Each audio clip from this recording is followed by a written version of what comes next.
Thank you for coming on a cold Saturday. So this is officially a Planning Commission workshop.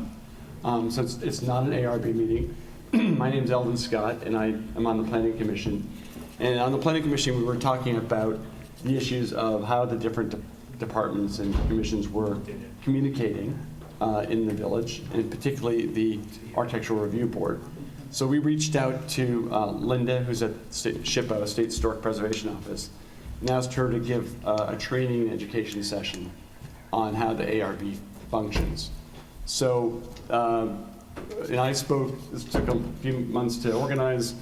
We spoke to ARB members, we spoke to trustees, so everyone was very helpful in getting this to come together. The only thing I will ask is that since this is about education and process, it's not a specific site meeting. So hold your questions about that my neighbor's building is not about that. If you can convert that issue into what is the policy question, ask the policy question. What are the, what is the village allowed to do in a case where X, Y, Z? But if it gets too far into a specific case, I'm just going to ask people not to pursue that. So with that, I will introduce Linda. And I think the PowerPoint. Oh, we need the PowerPoint. Okay, there we go. Okay. So good afternoon, Linda Mackey. I'm with the SHPO. I traveled on down from Albany yesterday, so I'm happy to be here. My presentation, so I do want to briefly introduce SHPO, who we are, what we do, so you know a little bit about what I'm doing here. I do want to go through briefly just general local commissions, what do they do, what makes something historic, difference between local designation and National Register. I also want to go through some terms, preservation, rehabilitation. Some of this is a little bit of a repeat from this morning, but then I do want to go through the standards for rehabilitation, because that is what the Historic Commission, that's part of what they use to guide their design review decisions. So I like to kind of go through that as more of an education. But if there's something that I don't cover at the end, because I might talk fast, we'll try not to, but at the end, definitely open it up to questions if something is not covered. So at SHPO, we administer the state federal programs. We are established under the National Historic Preservation Act of 1966. As you know, urban renewal, mid-20th century, Penn Station, that really pushed preservation into the forefront, and it is a legitimate profession and by law. It created all SHPOs, every state has one. It created the National Register of Historic Places. That is the official list of historic resources, significant local, state, and national history. A little bit of everything. We do cemeteries, we do boats, we do districts, individual buildings. It really runs the gamut. But as I will talk a little bit about what makes it historic a little bit later. Section 106 of the National Historic Preservation Act, that is our regulatory review. Federal agencies must take into account their actions on historic properties, and that's where SHPO comes in. We are a consulting party. We assess impacts to historic properties.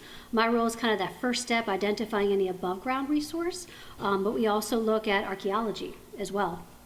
Federal Commercial Rehabilitation Tax Credit, one of the tax credit programs we administer, that is a requirement, National Register listing, 20% back on eligible expenses, which could be, if you need a new roof, if you're doing any painting, your stoop, your window, and actually inside the building as well. It could be your mechanical systems, which are big ticket items.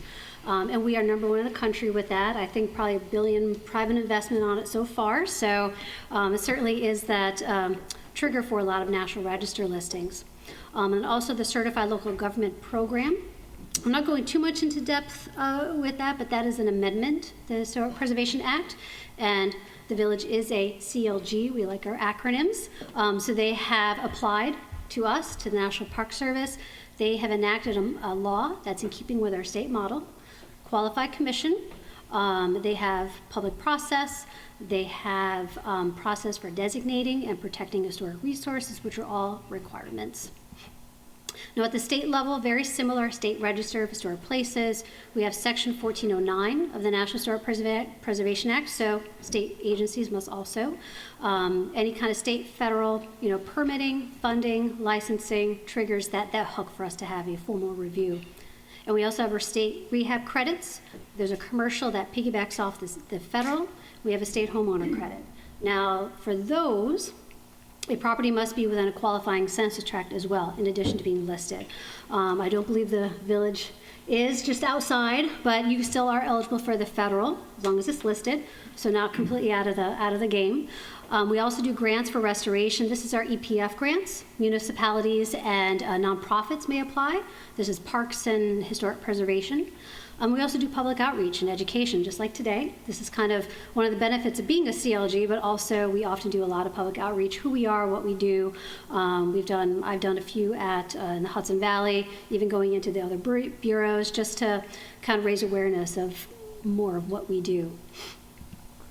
So an example project kind of shows some of our programs. This is the Thomas and Mary Nimmo, I think pronounced, Moran House.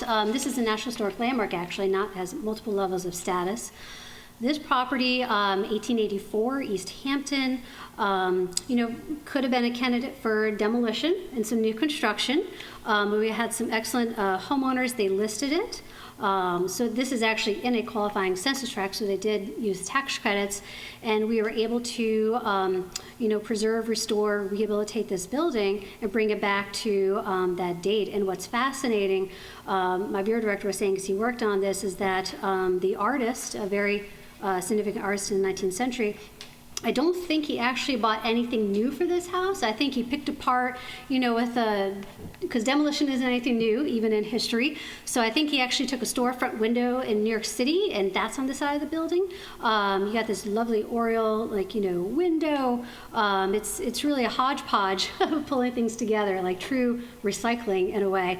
So we certainly can have a positive impact on significant resources. So what we have in this, I did not mention this in my previous session, but mentioning it now, we have the Cultural Resource Information System. This went live in 2014.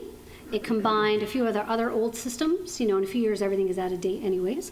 And what we did, we documented, surveyed, and we actually scanned all those old school blue forms people remember using, our survey reports, and now we have points on the map, we have boundaries for NR, you can download the PDS, we have survey reports, you can download the determinations of eligibility. It's a GIS-based system that, and I'm happy to send directions, give me a call, I can help you search. But if you want to know if your property's been documented, you can search in our system spatially and see what we have.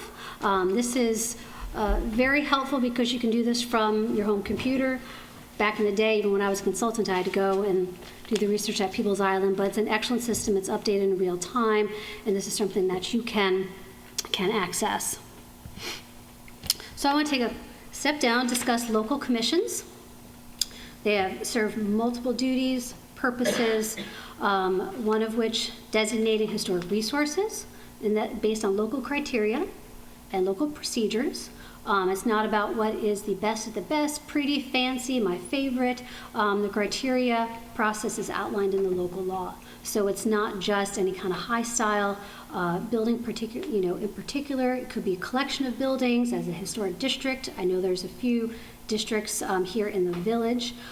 Historic Commission, they provide recognition, communities past and their properties. This certainly raises awareness of your sense of place and your history. Some of the buildings that you have here would not be anywhere else. It's part of your character. They provide protection of character defining features, and that is really, on the exterior, that is really one of their main things, as I mentioned in my last point. They review proposed demolition, any alterations on the exterior, and they allow for alternatives to be considered. That is more the visible role that they have, and that is the C of A, Certificate of Appropriateness. You come to the meeting, look at the criteria, and do the design review based on specific standards, which I will be discussing in greater detail. Okay, so if you didn't have any protection and not a no historic commission, we have a case study I'd like to show in Syracuse. This is a beautiful classical revival residence, very elaborate. It does need some TLC, as you can see, but unfortunately the owner maybe had some good intentions, maybe they weren't educated in maybe what could be done, what alternative materials, maybe how significant this property is. So you see some of those features kind of cast away. I don't know how that pediment is being held up by those boards. I don't know. Maybe it's magic. I'm not quite sure. But this is the after. So you get a hint of what it used to be, but you know, it's unfortunate. So if this building was either a local landmark, individual landmark, or perhaps within a historic district, you know, this would have given, you know, there would have been a discussion like, hey, what's really going on with this building? What are you trying to do? Hey, look, you know, you don't need to pull all this off. There's some alternative materials. We can retain the character. But unfortunately, that was not the case. So it's very important to have a local commission because we don't see this always at the state level. There has to be that hook for us to have a formal review. If we don't, we can't come in and say, stop your project. Not that the commission can say stop, but they will have the opportunity to comment on this and review it, and based on standards. And, you know, probably would have still looked like that. So I want to go through just about general eligibility, local preservation, historic buildings, because here in New York, we have some data. We have the highest number of pre-1950 dwellings in the country. I say plus, plus, plus, because some of this data is about 10 years old, so you have to know time moves forward, so you have more resources. So what does that mean? You have a lot of older houses, older buildings, material systems that need generally some special care. Now, what makes something historic? You look at the age, obviously, for National Register, and typically for local commissions. You look at that 50-year mark. The National Park Service set that because they want to allow it to build up some significance, some history. There is some consideration for buildings less than, but it has to be exceptionally significant, and there's a bulletin for the Park Service that addresses that specifically. You have to look at style, materials. We look at integrity. We have 7 aspects of integrity. Looking at location, what is the setting? Materials is one. Design, workmanship. Is it associated with a significant person or event? And here are a variety of resources. Maybe they're eligible. You know, popular restaurant houses, we have several of those. They actually have a nomination for those. We have some row houses, another house that certainly needs some TLC and jam support, but you have rural areas, you have farms, you have commercial buildings, and even up in Lake Placid. It's not just one size fits all type of eligibility. Now, how do we determine them eligible? There is local designation, that's what we do here. State and National Register, that's what we do up at SHPO. And sometimes there is a little point of confusion on what's what does it mean? Both are honorific and educational. Federal and state, it's only a measure of protection because it has to have that hook for us to come and review it. For local, it's incorporated into zoning, as long as it's designated as local landmarks, local district. And it's everything. It goes before the commission on the exterior. And maintenance for local, it's not often reviewed. Local, you do need the National Register for those incentives, tax credits, but that is kind of a better way to show it, the distinction between the 2 different levels of historic status. So why? So it's really the responsibility of everyone. You know, the community, it has benefits to both community and personal levels. For community benefits, people tend to judge community based on its appearance. The rehabilitation of buildings, they can create jobs. They have economic benefits. Some studies have been shown. The Advisory Council, they actually advise the president. They have done some studies, and they look at new businesses may form. Private investment is stimulated. Tourism increase. You know, see how popular some of the Savannah, Charleston, New Orleans, some of those are. They go for that architecture. And it enhances your quality of life. Personal benefits. Also, you know, I like to use the word protections instead of restrictions when it comes to, you know, for individual properties and historic. You're looking at protecting your investment, your sense of security that you know your neighbor, particularly in a historic district. that your neighbor is not going to demolish or do a crazy addition without going through some design review. There is that process outlined. So you have some little sense of security there, that the reason why you purchased the house, why you entered that neighborhood, is going to remain. Maintenance and weatherization is not new. I love these ads. Weather stripping. I'm not sure the date of that, but that's I love these old ads.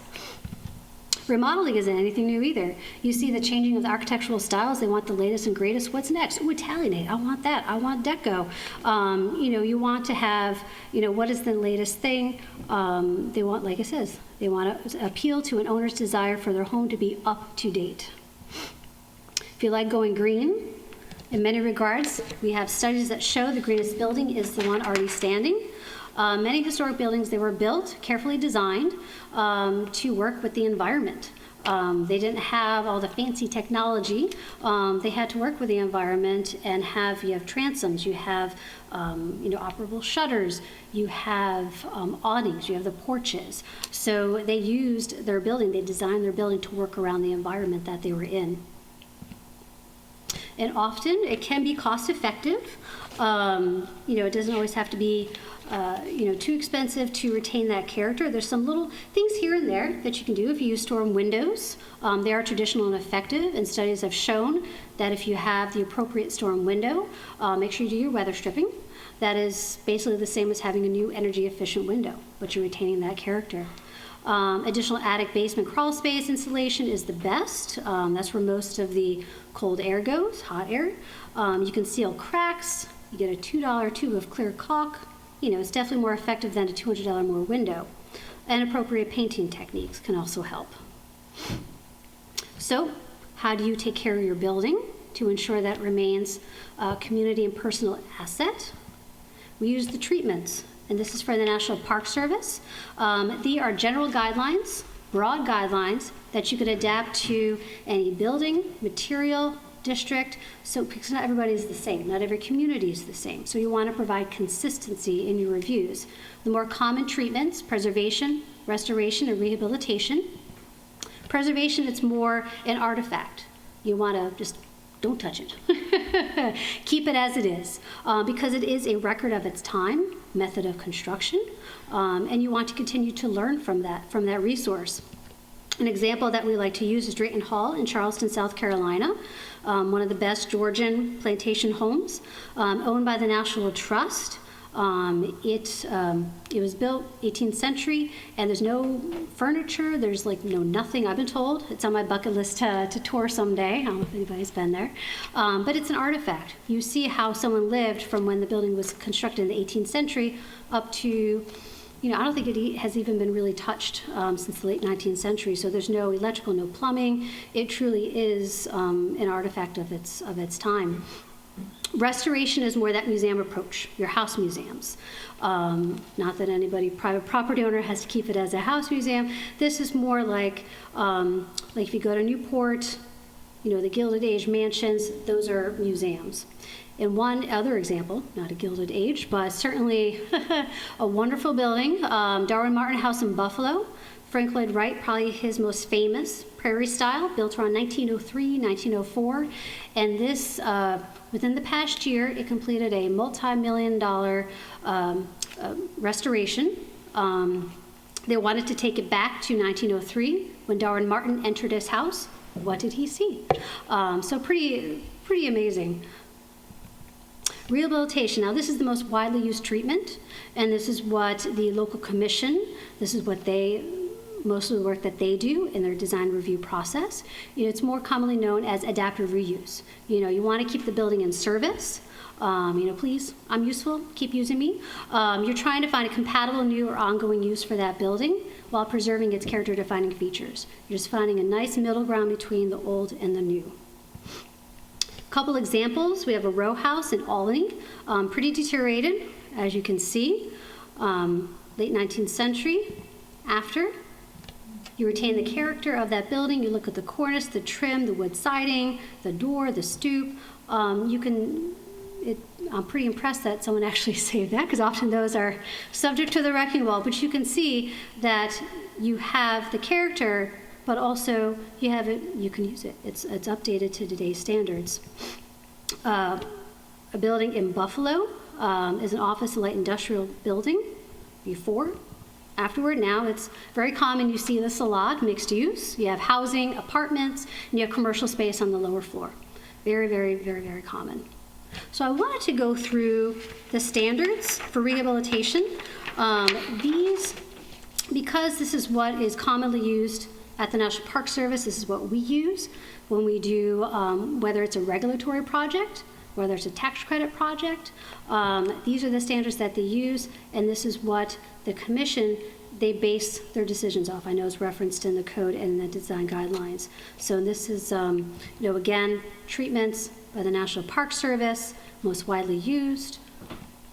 Concepts: retain historic materials, repair anything damaged, and replace any materials deteriorated beyond repair. You have to make that case in kind if possible. And the if possible was added because we don't have the old growth wood, we don't have access maybe to the craftsman. You don't have access to some of those materials when it was built in, let's say, 1820.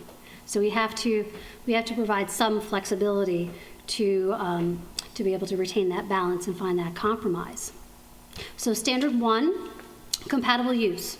You want to use it for original function. That's really the main goal. But then if you can't use it for original function, maybe a new use that does not require significant change to the character or site or surroundings. So a few examples: Sharon Springs, American Hotel. Greek Revival, it was a tavern and a hotel. It's a tavern and a hotel. Very popular. Very popular. Out in Victor, New York, this is the Cobblestone House. And go figure, it's Starbucks.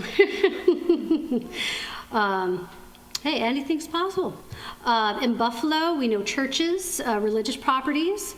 Many churches close, and hey, what do you do? And there's such fixtures in your community. Many times, in this example, it's a community space, so they do events, they have concerts, you can rent the space, but I've seen them turn into office space, which can be challenging if they're doing the tax credit, because you want to maintain that volume of the sanctuary, but some companies have accomplished that.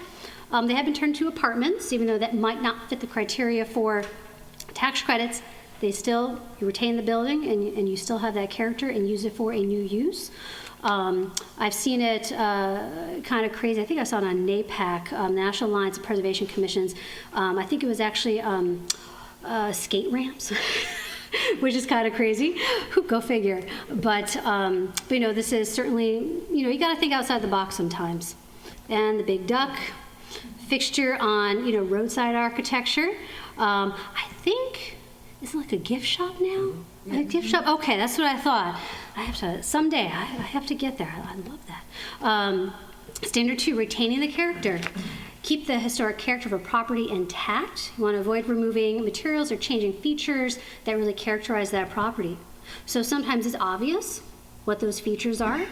Decorative plaster, maybe a vernacular detail in a porch in the Adirondacks. I'm sorry, we have a few folks who thought you could slow down just a I can't smidgen. hear you, I can't record that. Oh, I can't record you unless you near the microphone. okay. Can you hear me now? No, I'm talking about. Oh.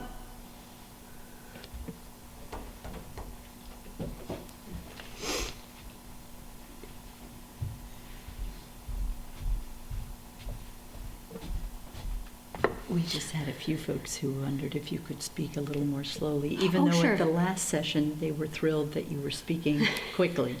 Okay. I can talk fast. I'm very sorry for talking fast. It happens. So in this example, some of those details might be a little more subtle. Not so subtle. And this building, I believe, is just outside Cooperstown. It's not within the village district, but definitely not subtle. Now here's an example where, they wanted to, obviously it would not meet the criteria, certainly did not retain, standard 2 retain the defining features of that building, 3-story bay instead of 2, and it's a bit too modern, I would say. So standard 3, the goal is to be authentic. And this, you don't want to create a false sense of history. That is the point of this standard.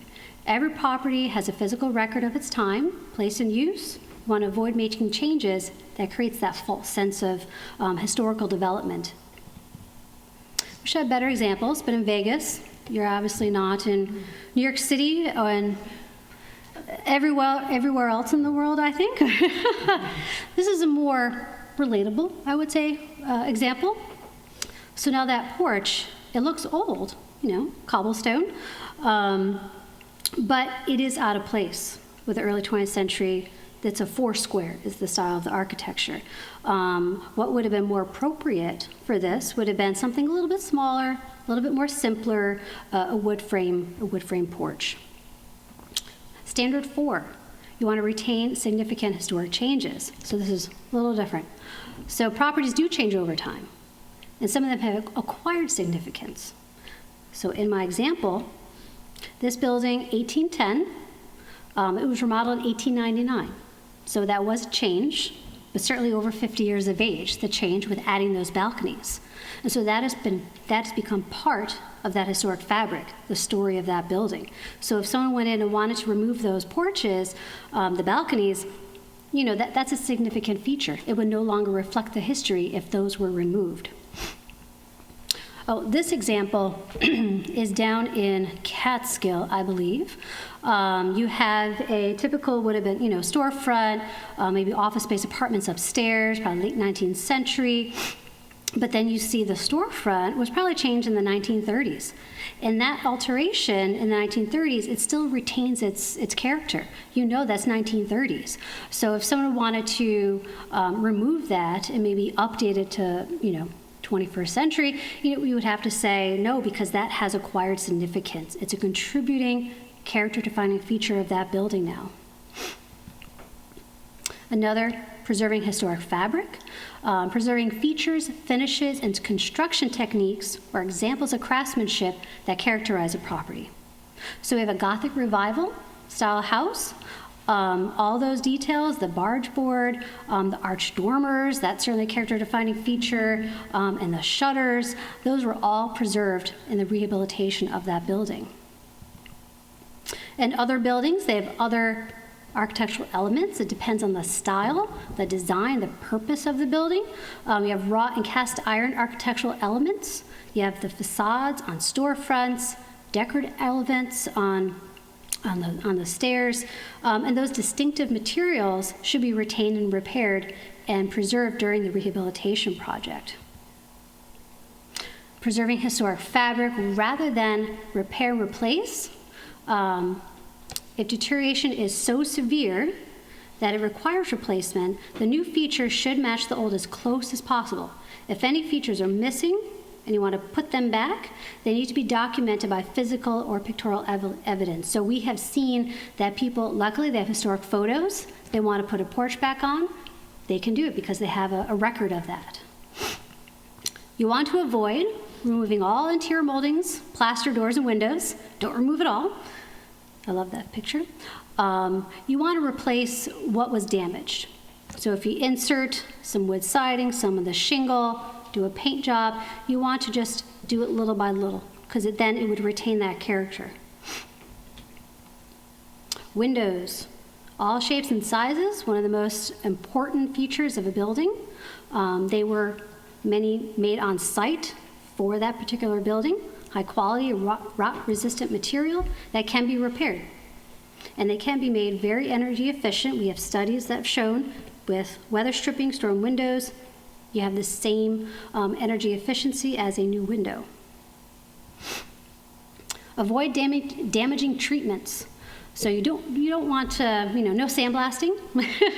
Don't use chemical or physical treatments that can cause or damage that historic material. The cleaning should be undertaken gentlest means possible. Even soap and water with a brush. Historic materials, even brick and stone, they can be fragile. So abrasive chemical, high pressure cleaning treatments can cause irreversible damage. You get that top layer off, it's just going to crumble behind it. So it could be simple as this, but it's a good thing to do a study. Take a look at the material. What are the makeup of that structure of that material? How it would react to chemicals? Should you start with soap, maybe do a little garden hose kind of pressure, work up to it? You definitely have to know what you have to find the best treatment for cleaning. Archaeology. So commissions don't usually have to involve archaeology. It doesn't come up too much, but we don't want to forget that it's not there. This is a significant area for archaeological resources. So often it might be, probably more of a larger development, but you never know what you might find if you're adding on to your house, digging a foundation. But if you need assistance, if you need to determine if a site is archaeologically sensitive, you can contact our office. We do have a specific archaeology unit that will work with you, that can provide guidance. The only commissions I know that have archaeology would be Albany. They actually have an archaeologist on their commission because they do have an archaeology district, and I believe New York City. There might be others, maybe not in my territory, but there are a few, but it is something to certainly to keep in mind. Now 9 and 10, they're somewhat related. You're looking at additions and new construction. 9 focuses more on compatible contemporary design. Any new additions, exterior alterations, related new construction, it shouldn't destroy materials that characterize the property. Any new construction should be differentiated from the old, but should be compatible. This is an example, a modern addition, Canandaigua City Hall. You can see that they added that hyphen, the glass enclosure, and then the new construction beyond that, they flipped the gable so it faces the other way to further differentiate. It still has, with the pediment and the trim and stuff, but at least it's turned to the side and you have the glass enclosure, and in the rear elevation is actually curved. So it's great that they have that glass enclosure. You can still see the rear elevation of that building and see, and if something were to happen, you could pop it off and you have the original building there, which is more of the next standard. This is an example I had shown before. This is in Rhinebeck. You see the photo on the top. That is the historic building, and on the bottom is the new construction. So you see that it does take some cues. As far as the gable, a little bit steeper, it has the recessed and projecting elements under the gables. You have the windows, so it does speak to it, but it's new construction. It's not from, the mid-19th century, late 19th century. Standard 10, new work must be reversible. In that example in Canandaigua, you can pop it off and you still have the original there. New additions, ideally, they're on the side, on the back. They should be undertaken in a manner that if they were removed in the future, you still have that original building, essential form, integrity would be still intact. This one probably wouldn't work too well. This is up in Keysville, I believe. Wonderful Second Empire original building, mid-20th century. Pop that guy right in there. You would certainly have to reconstruct if you were to take that out, if you wanted to, take it back to the mid-19th century. But that is not reversible. Interesting, but not reversible. This example, you have a historic church, and they decided to meet also code, actually. They had the glass enclosure with the stairs so you can access, going upstairs, have that accessibility. Everything is remaining intact that's within that glass enclosure on the original stone facade, but you can pop it off and you don't have as much damage. So, these are largely, oh, here we go, I almost had that. So you still have the opportunity to add on, but you do it in a way you're managing the change, and that's what the commission is doing. They're trying to respect the historic building, but also, hey, we're in the 21st century, there's different needs, so we have to add on in a sensitive manner. Now the result with having a commission, with having design guidelines, and you have your model law and process and procedures, you can retain your community, the attractive, the increased property value, sustainability, and tourism. You can retain that character that makes your community retain that sense of place. So the work that they do is certainly important because we're not always involved, and it is a public process. So it's not just the commission, it is the public, it is the municipality as a whole, that this is one of their goals. So I think, probably because I talked too fast, that was it. But that opens the door for more questions. First of all, thank you so much for doing Of course, let me move this off. all the way down from Albany. It actually was a not a bad drive yesterday. I left before noon, so aside from a little congestion on the LIE, not a problem. So. let me ask Charlie. Charlie, if a question is asked, if a question All they is have to do is asked, stand where the gentleman started the event. or can they ask her? Just if leave she the can- mic So- where it is. If everyone could, if you have a question, if you could just stand here, but there's a microphone right here, and you could Yeah, ask your or question. Could she just repeat the question? Or I could repeat Why don't it. you do that? Well, it's up to you. I'll repeat the question. Or you Should I can. come up? Hi. I believe our village has one of the best historic preservation codes possible, and it has some features that I wondered whether you have among your practices. I'm talking about Chapter 65, Section 10 and 11C, which states that any property owner in a historic district has the responsibility to maintain that property, and if that owner fails to do so, the owner is responsible at own cost to restore that property. And the penalties that apply are part of New York State penal law, including 15 days, maximum 15 days of imprisonment. Do you have any such force in your own? Oh, for SHPO? Yes, yes. For SHPO, so our involvement, well, we can, as far as, because you are a CLG, one of the benefits is the technical advice, guidance, advisory. So, and it can be on a specific project or maybe any kind of local issue and process. So we can provide guidance and advisory opinion, but to have a more formal role, we would need that state federal hook. A municipality can also request our comments under a seeker, and that's initiated by the municipality. But that is, again, advisory, that's only our comments, but at least we're kind of part of the discussion. They're hearing from us. And that is, it's really at the request of the municipality. Sometimes we wish we had a little bit more enforcement, but I think in the village code, maybe that is something, I'm not sure in the preservation ordinance, I don't know it line for line, but that certainly is part of that maintenance. In our model law, we actually give a more detailed list of examples of maintenance that is required. And as far as any violations, enforcement, we reserve the municipality to set any financial, fines and anything. Or if I think there's been one extreme where you would have to maybe build it back the way it was if it was in violation. I think there's only 2 cases I've heard of that. One is actually out of the country, one in the country in San Francisco. It was a Richard Neutra building, modern architecture. And I believe that is still in conversation now because the applicant there did demolish without going through the commission, and they had to went to court. I don't think there's been a final decision yet, but that's the first I've heard of something that extreme. But certainly, we certainly encourage, if there are issues, come to us for advisory. We do letters. That's what we do.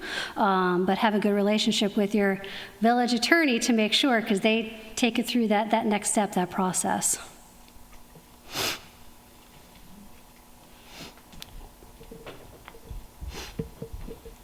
Thanks, Linda. Oh, It was a great presentation.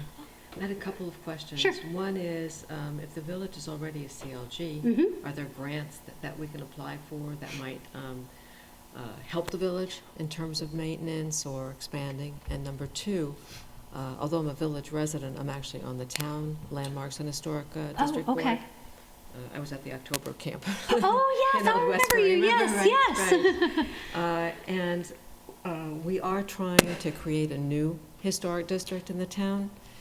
One of the fears that a lot of property owners have, whether they're residential or commercial, is that there might be an onus, a financial burden on them that is, too heavy to bear in being designated historic. And one of the taglines in one of the first slides you showed was that historic preservation does preserve value and increase value. I have not been able, I've gone through records, and I haven't been able to really make that case statistically and mathematically. So I would love to do that to encourage this particular district we're trying to create, but any comment you could provide on that would be fantastic. Sure. Thank you. Okay, so a couple things. So as a CLG for the grants, and I mentioned this in the morning, I should have gone into this great detail here, but as a CLG, SHPO, we are required to pass along 10% of our federal allotment to our CLG partners, and that is in the form of grants. They are planning grants, so not bricks and mortar, but they could certainly promote local preservation program. It could be survey. You could be updating a survey. Maybe there's a certain area you want to look at an intensive survey, National Register. It could be design guidelines. I know there's been maybe discussion of updating the design guidelines here, maybe. Take a look at them. It could be workshops, and that variety of topics there. I did one in Greenport a couple years ago. I did discuss CLG, some tax credits, but then they brought in folks that gave testimonials about design review. They also talked about the history of the foundation of why are we historic? It can be regional training. There's a cluster of CLGs and commissions in this area. And it's really more promoting preservation. It can be anything related to heritage tourism, brochures. It's really what your community needs. And as far as values, property values, I believe, I'm not sure if they mentioned it, that NAPAC training, but Donovan Ripkema, he is the owner of Place Economics, and that's, I think, based out of DC. He has done several studies. More recently, one we funded a year or two ago in Saratoga Springs, and he looked at property values, what are the benefits, what's it doing, and for the most part, because I believe Robin, I forgot her last name, but she's in Nashville, they did one for Nashville as well, it really holds the property values, because people, they invested into that neighborhood, into that district. They know that that investment is going to remain if there's the maintenance clause.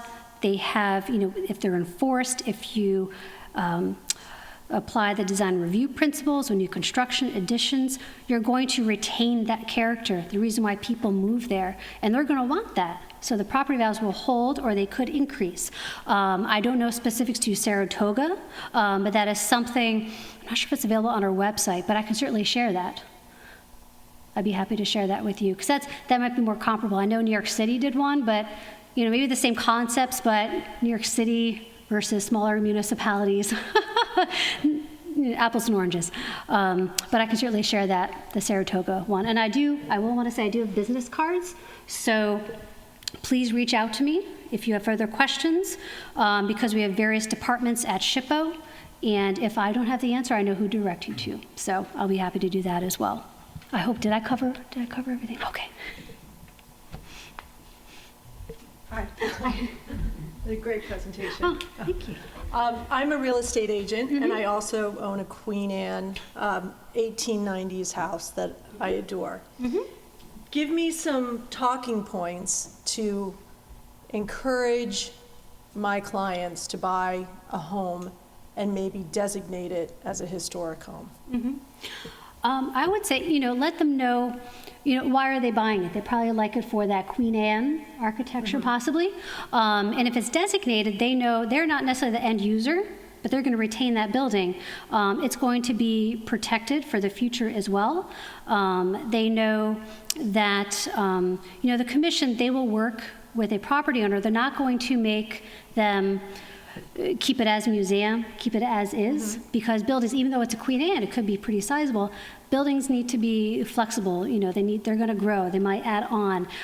They might have to make alterations, repairs, and there's a way to do that in a way to retain the character that's not going to, it could be more cost-effective depending on what the need is. So it wouldn't be too much of an economic burden, but it's best, I would recommend always working with the commission ahead of time, discussing the changes so they know that, to clarify any misconceptions, I would say. Would they be looking in a district? Or would it be? Well, I'm just going to say, like, old houses in general, Mm-hmm. you know, they're not necessarily in favor in Mm-hmm. this community as much as they were years ago. There's more of a desire to build new, build bigger. You know, they Mm-hmm. don't want a 4-bedroom house with 2 bathrooms. They want a 7-bedroom house Mm-hmm. with 8.5 bathrooms. So it's encouraging people to take these homes, like you stated an example about a roof. So let's say I want to take an asphalt roof and put it back to a cedar roof, and I'm thinking about buying a particular house. Are there grants available so that a homeowner could do something like that? Do they have to designate the house first, or? Well, at the local level, it depends on the municipality. I know some are looking to develop programs where we can create those funds. For our agency, there are the tax credits, but they do have to be listed on the National Register. And for a state credit, it does have to be in a qualifying census tract. So that's the tricky part here. But if it's income producing, you can use the credit. But yeah, unfortunately, without some of those criteria, there's not the financial assistance. Okay. There could be some municipalities do the tax abatement, where it's a substantial improvement. You freeze the tax increase for like 10 years. I think it's 5 years, and then it's incrementally, it increases. I'm not sure if that is here, but some communities do that, and I don't think as many take advantage of it. That's an interesting idea. So if they actually take a house and preserve it, then there are programs out there that tax abatement programs. Yep. Okay. And they certainly can still add on and add a couple bedrooms and add it. It's just how that is done, the design. Right. But they certainly can make, the commission will work with them to be able to accommodate that need, because, it's modern day living, but you still want to find that balance. And Do we offer that? Do we offer that? Tax? No, Abatement? that would be federal or state. Okay, interesting. The tax Just to the credit. point of being able to enlarge a house, I mean, that's many of the applications that come to the ARB are specifically that. Working within whatever the zoning, prescribes, many applicants are looking to enlarge their houses, and that's a common, Oh, sure. request. And it's really about how to manage that so that the character of the original house is preserved, and the additions are subservient, is the Yeah. expression that's usually used. But that goal is usually pretty easily achieved. It's just the way. Right. Doing it. All right, well, thank you. Thank you. If there's any other. Just one thing. Oh, yes. We have architectural guidelines for making Can you go up such to the changes. Can you go- Thank you, appreciate it. I just meant to point out that the Planning Commission has just been reworking its guidelines for architects on how to do just that, preserving an old house and adding space to it. Not happening? We have design guidelines which were written in 2000, I believe, which we've just reprinted. I actually have 500 copies, which I'm going to bring to the building department. Thank you. I also shared a copy with you. So we have them. We'd like people to start using them again. It's a further discussion about whether they should be looked at again and updated. But they were they pertain to the ARB review. And I actually have a question for you, which is how you've looked at Kurt at least at a high level at our code and our design guidelines. How different is this from other villages in New York State? As far as Are we kind of within the same general realm of process? And is there anything different about our code, or are we kind of generally within the standard of what you see? Yes, I think you are definitely within the standard that I see. Not all municipalities have design standards, So it's very important that, it's great that you have them.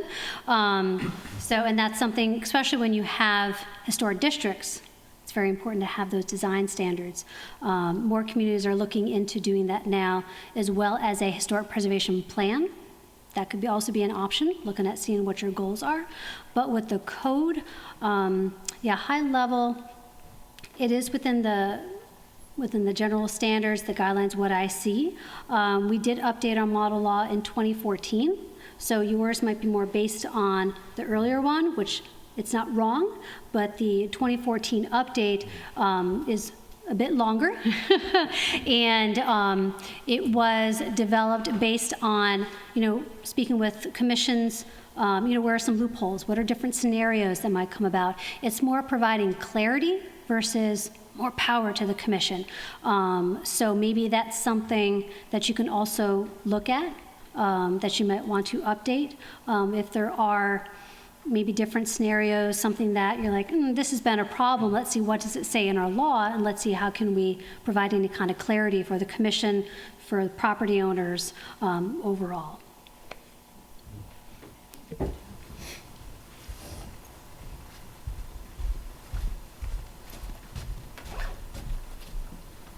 Would you mind recapping what CLG means if your house is in a historic versus a non-historic district, or not within a designated 50-year time frame, just for the audience? Oh, sure.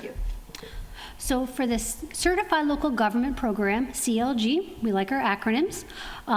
So this is a federal program we administer. It was enacted in 1980. We have 72 across the state, and in order to be a CLG, you would have to submit your local law, and the local law must be in keeping with our state model, create a separate historic commission who has the power to designate, or more often recommend up to the governing board to designate individual properties as well as historic districts. It must have, you have a process for survey, identification for historic resources, and the public participation component. Now, if you were brand new, that information, we would take a look at that at SHPO, make sure everything jives, everything is in keeping, qualifications. We would send it to the Park Service, and they would certify you. Now, the benefits of that would be technical training like today, coming down, doing a couple presentations, as well as those grants. So other communities would not be eligible for these grants, the planning grants. Now for historic districts, I'm sorry, you wanted, what is a? That's right. We have historic and non-historic. Yes. The difference. So for the local districts, they were created based on the process. I'm not sure the dates of the district when they were designated, but they were followed by process. Criteria was outlined in the law, followed the notification, public hearing, recommendation. So property owners within those districts, any exterior changes must go before the commission, and that's a certificate of appropriateness. People that are outside the historic district, I think within the Historic Preservation Code, you do not have to come before the commission, although it sounds like There was an amendment to the code requiring buildings that are prior to 1927 prior to construction 1920. are subject to an additional review as to whether they are of historical importance.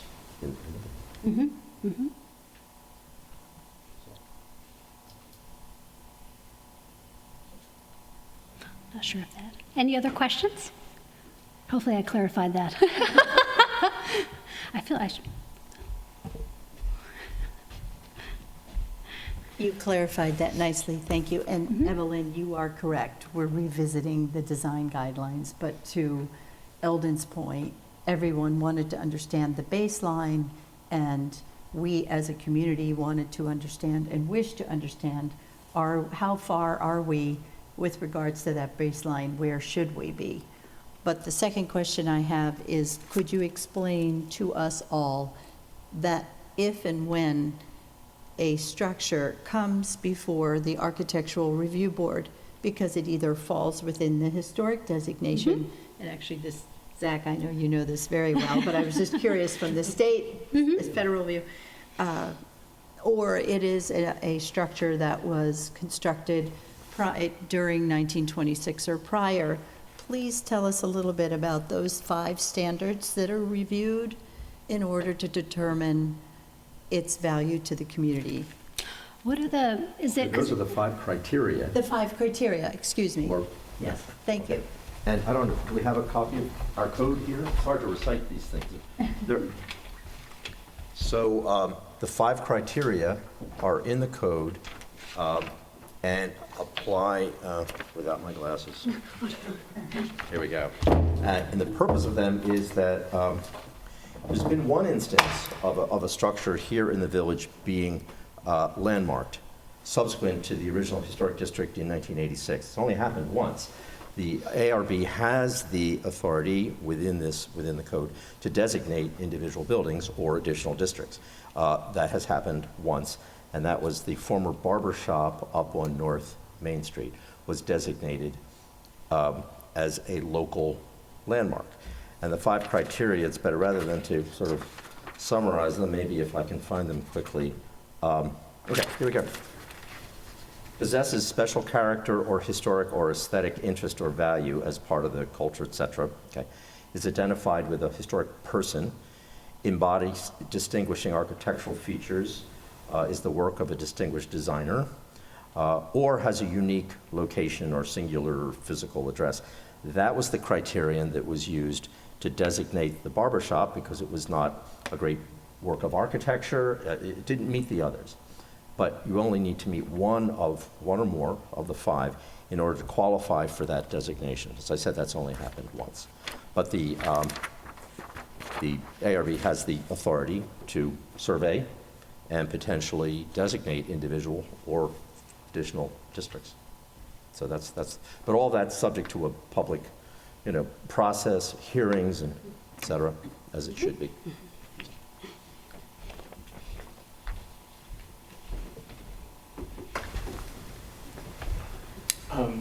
Yeah, are there any other questions? Thank you so much, Eldon, for pulling this together. Yes. You did a great job. Thank you.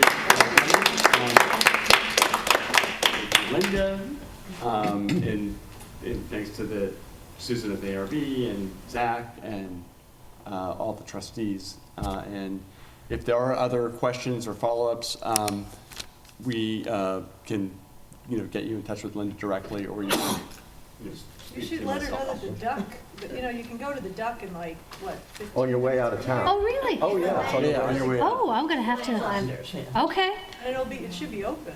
Yeah. You I'll could have go buy to do that today. a duck thing. They sell duck stuff. All kinds of duck stuff, except I'll eggs. figure. No eggs. No eggs. No eggs. That would have been the end of the That was a big planning seller. commission workshop. Thank you very much. Thank you, Eldon.